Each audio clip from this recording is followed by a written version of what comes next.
For 36 years, Peter Iliyn has ministered with Youth with a Mission throughout the former Soviet Union, Eastern Europe, and beyond. He's currently the North American Director for YWAM. Home is Jefferson, Oregon. He and his wife, Luba, have 4 children, and they live a very different life from your parents, your grandparents, all the previous generations, Peter.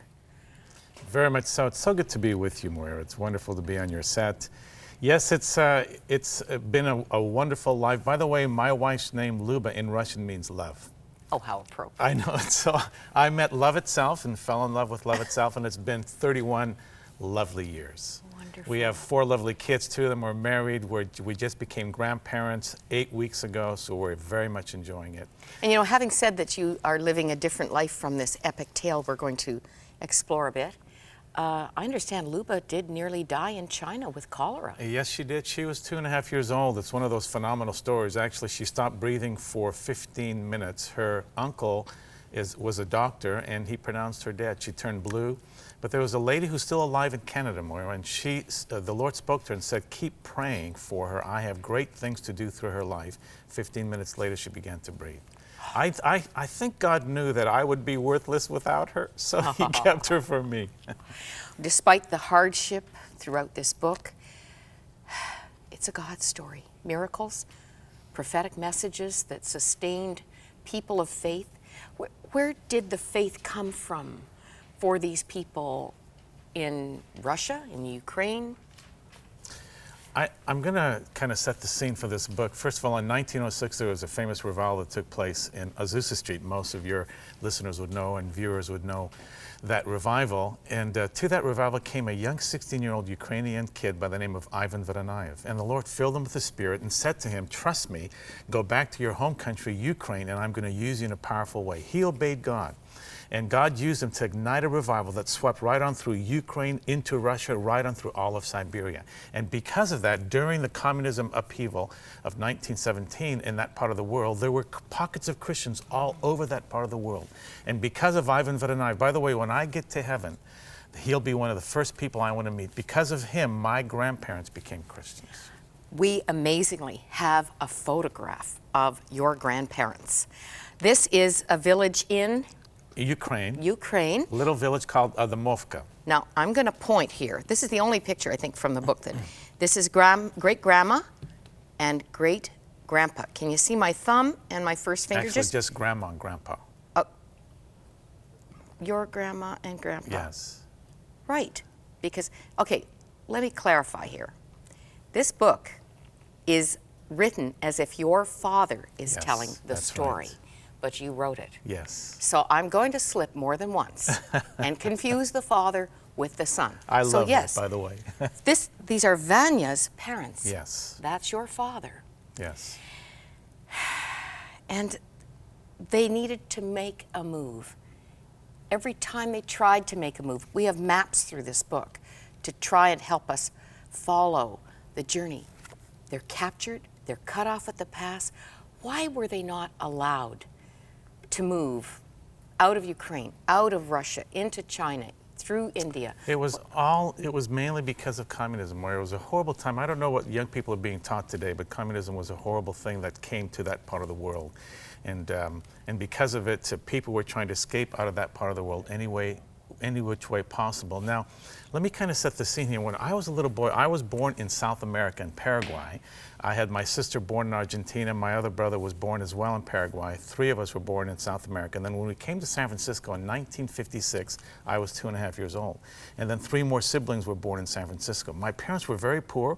We didn't know we were very poor because Mom and Dad would provide us with a home, food, but we never owned a TV. My form of entertainment was reading every Hardy Boys book I can get my hands on and waiting for Dad to come home from work. Because Mom would make dinner. When it would be time to go to sleep, my dad would collect all the kids, 3, 4, eventually 6 of us, put us on a warm down comforter, and before he would pray for us, he would pray every evening before we'd go to sleep. But before he would pray for us, he would share with us a tiny little story. But it was not just a normal story, it was a snippet of his life story. And Moira, we would always say, Daddy, Daddy, tell us more. And he would always say, tomorrow. We couldn't wait for tomorrow. And that's the way I heard this story growing up. Moira, it affected my life as a child. It changed my life. So much so that I finally said to myself, I need to write this book. Now, can I just give you a little bit of kind of the way the story begins here? Set the stage. Yes. Because of communism, a lot of these people were trying to escape out of that part of the world. My grandparents became Christians in a phenomenal way. I have no time to tell you all the amazing things, but it's in the book. But once they became Christians, God spoke to them and said, I want you to trust me, and I'm going to lead you out to a distant country. God even said to them, go east. It's too bad he didn't say, go west, young man. They could have written the song, made a lot of money. But anyway, God said, go east, young man. From there were already 3 kids born at that time. In 1927, they went east towards this country called Georgia. Well, it was part of the Soviet Union. Today, it's a sovereign country. Where your father was born. That's where my dad was born, in Batumi. From there, they went over to Baku, Azerbaijan, right by the Caspian Sea, around the Caspian Sea, through Central Asia, right towards the Chinese border. That little journey I just showed you took 4.5 years. So by the time they come to the border of China, my daddy is 4.5 years old. And he has a sister, older sister, brother, and another sister. And his parents knew nobody in this little town. But they met a couple of Christians, and these Christians heard their story, and they said, that's what God said to us. And so they formed a church of about 46 people. So I know people that were 16 years old and that church. One of them became our pastor years later. So I know much more of the story because of that. And my daddy tells us, he says, kids, I still remember. Now, this particular city called Jarkent had mainly Kazakh people and Uyghur people, which are a Turkic minority people. And my dad says that they rented a building. They would meet in this building, waiting on God, praying. The streets were full of people, even police with specially trained dogs, looking for groups that are plotting to escape into China. China had no communism yet, and that many people were trying to escape into that part of the world. My daddy says one day, his daddy came home from work, and he said, kids, tomorrow God is going to lead us to a land where there's white bread and honey. My dad had never eaten white bread. No, he'd only eaten black, coarse Russian bread. And he had never tasted honey, though he had heard of it, so he couldn't imagine a land of white bread and honey. And he said the next day we walked out, his daddy said, don't tell anybody we're leaving, because otherwise they'll throw your daddy into jail. And then they all gathered in this building. They were waiting in this building the whole day praying, and God said, children, trust me, I'm going to lead you out tonight. And when I lead you out, I want you to walk through the middle of this town shouting praises to my name loudly. And it's like, are you sure that's God? You know, because there's people on the streets all day and all night.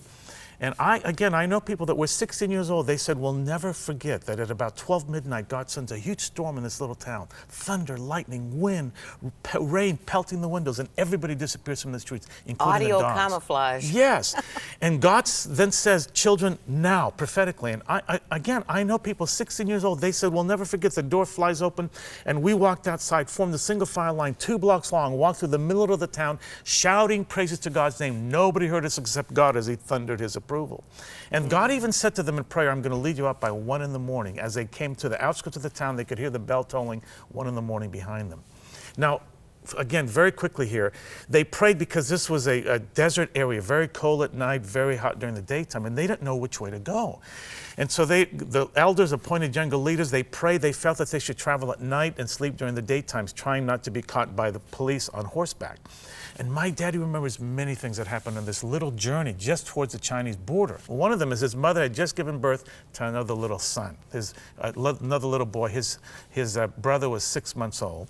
And my daddy says, at one point, God was leading them.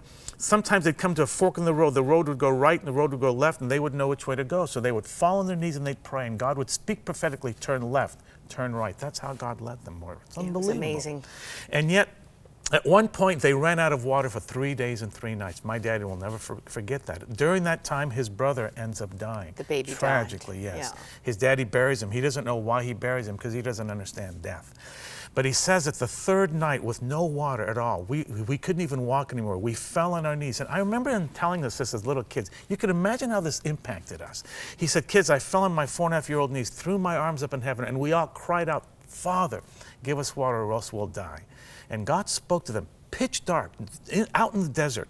God said, children, enough prayer. Get up off your knees. Walk straight ahead of you so many meters. Stop. Turn left. Walk so many meters. Stop. Dig. And they began to dig. And my daddy said as they dug deeper and deeper, suddenly water gurgled out of the desert floor. My dad was one of the kids who ran, plopped on that sand and began lapping up sandy water. They were so thirsty. Eventually all the sand settled and God miraculously saved their lives. And then they came right up towards the Chinese border. Now again, there's too much detail here, Moira, but they miraculously found their way going across into China. And then when they came across into China, some sad things happened to my own family because my grandmother had to go find food with three other ladies, and she didn't come back. She was left behind. She was lost. And then they felt that they had to move deeper into China. My grandfather apparently got very, very sad. I think he probably felt that he'd probably never see his wife again. And they got stuck in a huge rice field. They couldn't go around it. They had to go as deep as they could into China so that they wouldn't be sent back to Russia. My daddy remembers his daddy holding him and many times dropping him into the mud. And his daddy would be crying all the time. And the sun was coming up. They were afraid they'd be spotted, so they ran out of the rice field, jumped into this huge ditch right by the road. As a matter of fact, my book opens up right here. My daddy's 4.5-year-old nose is looking over the lip of the ditch. He's looking at the shimmering rice field. He doesn't know where his daddy is. He doesn't know where his mama is.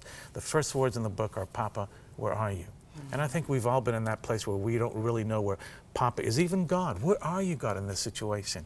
And he asks his brother, "Where's Papa?" And he points, and he goes, "Can't you see he's lying out in the rice field?" The reason they left him there is he was too weak to come out of the rice field, so they found a little dry area to leave him there.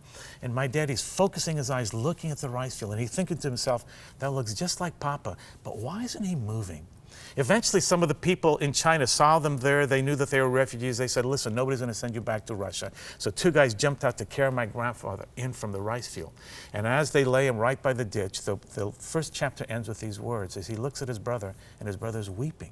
And he looks at his daddy, and his daddy's motionless. He says, "Misha, why are you crying?" And the chapter ends with these words, "Papa is dead." And again, he didn't understand why they put his papa into this hole. But before he turned 5, he saw the second member of his family pass away.